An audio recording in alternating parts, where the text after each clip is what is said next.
"Get out, beggar!" the thug shouted at the elderly woman clutching a broken-framed military photo. The young waitress positioned herself between them, arms outstretched to shield the silver-haired woman. "She's a soldier's wife!" she cried out. The thugs erupted in laughter. But just 15 minutes later, the diner's door swung open.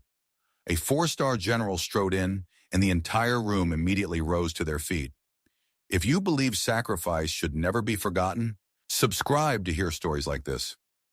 Eleanor Myers was an 82-year-old widow of Lieutenant Colonel James Myers, who had sacrificed his life in Afghanistan in 2005.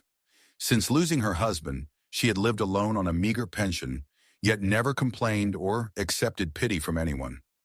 Each month, on the anniversary of her husband's death, Eleanor visited the small establishment where they had shared meals before his deployment, a modest place called Duke's Diner.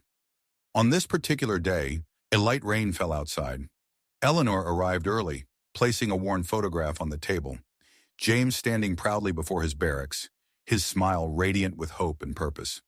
Due to a banking issue, Eleanor's card had been temporarily frozen. She carried only a few coins in her purse. Her hands trembled slightly as she counted them, knowing they wouldn't cover even a cup of coffee. Anna, the young waitress who had been working at Duke's for just 6 months, noticed Eleanor's distress and approached quietly. "Don't worry, ma'am. I'll take care of you today," she whispered with genuine kindness. Eleanor thanked her, eyes glistening with unshed tears. "You're very kind, dear." The diner was unusually crowded that afternoon. In the corner booth sat 3 unfamiliar men, loud, visibly intoxicated, and seeking attention. Their expensive watches and designer clothes contrasted sharply with their crude behavior. They watched as Eleanor ordered only a glass of water, their eyes narrowing with contempt. "Look at that! Another old lady looking for handouts," one of them remarked, loud enough for nearby tables to hear. Another snickered, pointing at the framed photograph. "Nice property, really selling the sob story." Eleanor lowered her head but remained dignified in her silence. Her weathered hands protectively covered the edges of the frame, where the glass had cracked years ago, but she had never replaced it, preferring to keep it exactly as it was when she received the news of James's death. Anna returned with a pot of tea and a slice of apple pie. James's favorite, as Eleanor had once mentioned. She placed them gently on the table.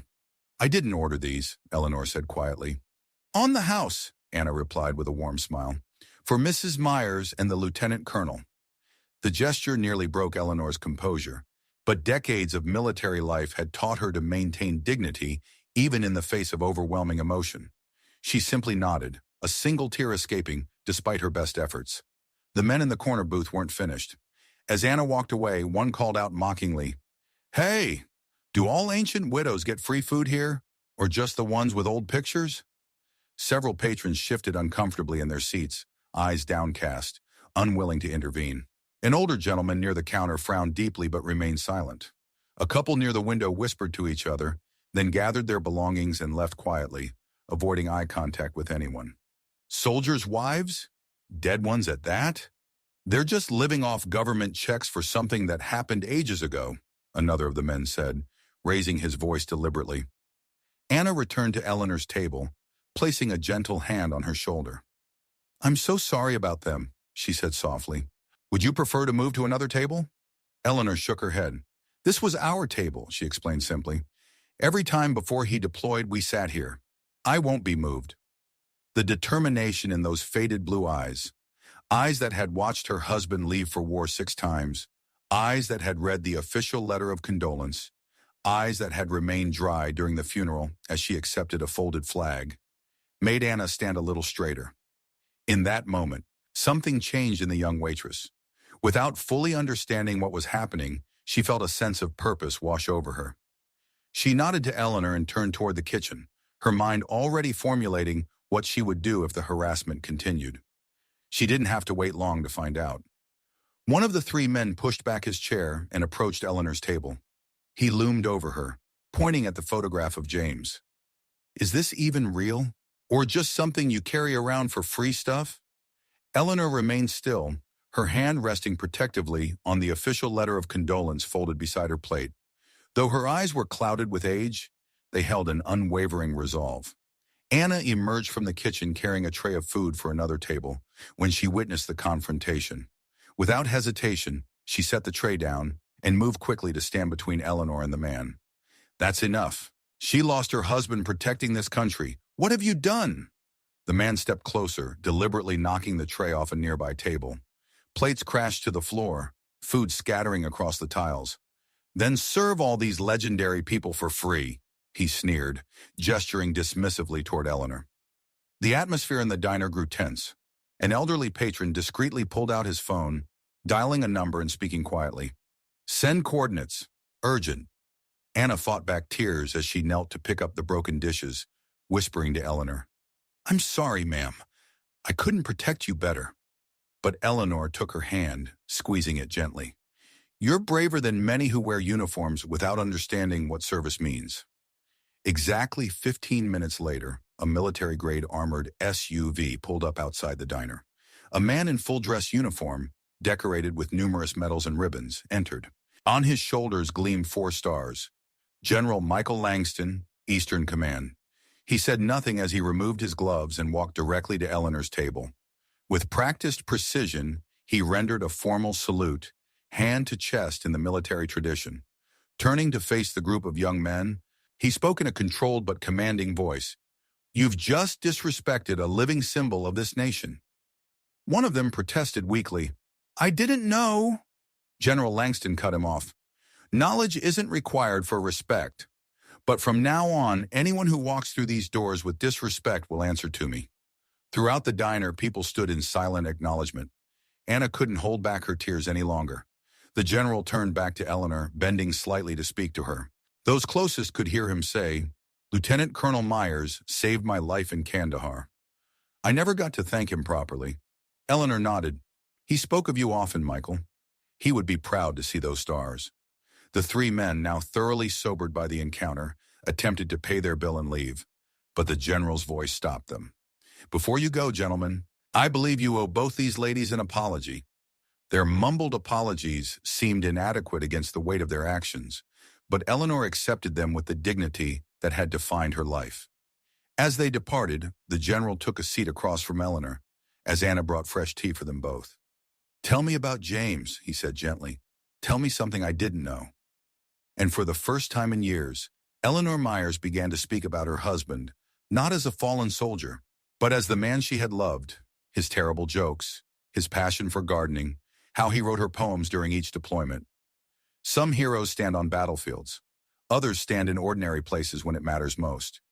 If you believe those who protect the past deserve protection in the present, type respect below this video. In the days that followed, the image of Anna standing protectively before Eleanor spread rapidly across social media platforms. The video capturing the moment General Langston saluted Eleanor garnered over 10 million views in just 48 hours. Major news networks picked up the story of the young waitress and the military widow, touching hearts nationwide. People from across the country sent letters, flowers, and cards to Duke's Diner. The small establishment became something of a pilgrimage site for military families. An anonymous veteran donated $50,000 to ensure Eleanor would receive comprehensive medical care for the rest of her life. The National Veterans Bureau announced that a new memorial garden would be named the Eleanor and James Myers Memorial Garden. Anna was honored at a national military event, receiving the Civilian Medal for Courage and Compassion, an award rarely given to non-military personnel. During the ceremony, Eleanor spoke with quiet emotion. When my husband went to war, he believed he wasn't fighting in vain. Today I saw a young woman, carrying no weapon, wearing no armor, silence an entire room with her convictions. And I know James would be smiling. General Langston's speech captured the nation's attention. We have tanks, missiles, and strategies, but nothing is more powerful than a citizen who knows when to stand up. Thousands wrote to Anna, calling her the small girl who preserved honor.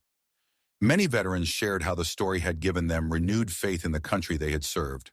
A local print shop began selling photos of Anna and Eleanor, with all proceeds going to the Military Widow Support Fund. Within weeks, they had raised over $75,000. What few people knew was that Anna's own story was deeply connected to military service. During a televised interview, The reporter asked why she had reacted so instinctively. Anna hesitated, then revealed, "My brother enlisted after high school. He was killed by an IED 3 years ago. No one stood up for my mother when she faced similar treatment. I couldn't watch it happen again." The revelation added another dimension to the story. Anna wasn't just a compassionate bystander. She was someone who understood the silent pain of military families. Eleanor hadn't known this about Anna until she heard the interview. The next day when she visited the diner, she brought something with her, a small box containing her husband's Purple Heart. "James would want you to have this," she told Anna, "not because you needed to be brave, but because you chose to be." Anna tried to refuse such a precious gift, but Eleanor was insistent. "Medals aren't meant to gather dust," she said. "They're meant to remind us that courage takes many forms." The three young men who had harassed Eleanor made a public apology. The leader of the group revealed that his father had also been military, a complicated relationship that had left him bitter toward anything connected to service. He announced he would be volunteering at the Veterans Center weekly, trying to understand what he had for so long resented. General Langston established a scholarship fund in Lieutenant Colonel Meyer's name for children of fallen soldiers. The first recipient was a young woman studying nursing, who happened to be the daughter of the soldier who had died alongside James in Afghanistan. When asked by reporters if she had forgiven the men who had humiliated her, Eleanor's answer was profound. "Forgiveness isn't about erasing what happened. It's about refusing to let it diminish who you become afterward. Those young men aren't my enemies. Hatred and indifference, those are the real enemies." Anna continued working at Duke's Diner, though she received numerous job offers. "This is where it happened," she explained. "This is where I learned that sometimes the most important uniform is the one you don't wear." On Veterans Day, Eleanor was invited to speak at the national ceremony in Washington, D.C. Standing beside her, holding her arm for support, was Anna. "Sometimes," Eleanor told the crowd, "the greatest honor we can give to those who served is to recognize that their sacrifice created a world where ordinary people can show extraordinary courage." Anna still works at Duke's Diner, polishing James's picture frame each morning and placing a hot cup of tea at Eleanor's table. A small plaque now marks the spot. "Here once took place a silent battle, but one that echoed louder than any gunfire." Eleanor is no longer alone. Every day people stop by to express gratitude, leave flowers, or share stories from their own lives. Anna remains humble about her role. "I only did what was right." She's the one who has preserved this nation through decades of waiting, worrying, and finally, loss. Duke's Diner has become a gathering place for veterans and their families. Once a month, they host Remembrance Night, where military families share meals and memories together. The table where Eleanor always sits has been officially designated the Myers table, though she insists anyone should be welcome to sit there when she's not present. "Remembrance shouldn't take up space," she says. "It should create space for connection." Anna and Eleanor have become an unlikely pair, separated by generations, but united by an understanding of what service and sacrifice truly mean. They often visit schools together, talking to children about citizenship and courage in everyday life. When asked by a student what was the bravest thing she had ever done, Anna surprised everyone by saying, "Standing up that day wasn't brave. What's brave is what Mrs. Myers does every day, living with loss while still believing in the country that asks so much of her." On the wall of Duke's Diner now hangs a framed quote from General Langston's speech. "Some battles are fought with weapons, others with conviction. Both require courage and both preserve what we hold dear. Some people never realize that a single action can change how an entire generation views sacrifice. If you believe honor is built from quiet moments of standing firm, subscribe to TT Hero Stories. TT Hero Stories, because some heroes never stop serving."